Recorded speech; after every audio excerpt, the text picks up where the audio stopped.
Jetzt habe ich mich selber auf die Liste gestellt. Ja, und ich seid ja noch ein Wort Mädchen, das kann ja bestätigen, dass ich wahre Stamm. Und dann ja, wir sind in Dächern Josef Pauen, der ist 1942 gestorben. Aber der Pauen, der hat nicht Gedichte geschrieben über der Wader Wurelschürt.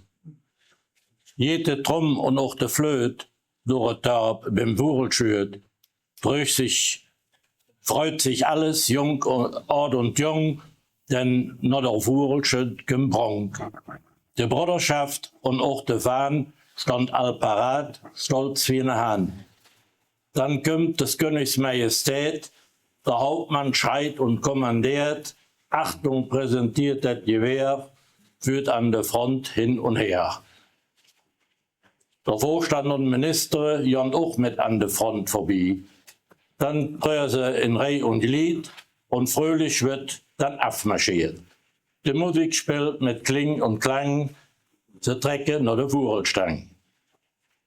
Und was man been hat, läuft auch mit, neugierig, wer der König wird.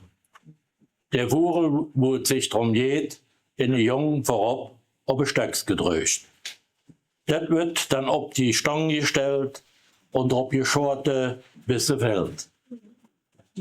Das ist eine lustige Schäterie. Der trifft der Kopf, der schütt vorbei. Der trifft der in den Flügel, der da rum. Bau füllt in Splinter, bau in Stumm. Das letzte hängt an das isere Pen, das Stücks gehot noch ziemlich klein. Wer das errungen hält, es nü schütte können göll. Du Peter, scheidet, schiedem auf. Und wirklich, jedet, fängt badaf. Da wird das Stücks geobte Erd, der Peter wird jetzt dekoriert. Das Volk ist utrand und band, weil sie in der Nähe König haben. Man heft ihm ab, er wird hoviert und dann wird nach dort marschiert. Jetzt jedet nach der Königsball, da geht jetzt noch ins der Kall. Da jedet durch bis morgens früh, bis das sie allemal sind möch.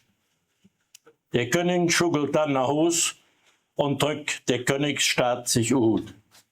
4 Rosche fallen im Unterwäs. Das war der Rest vom Schüttefest.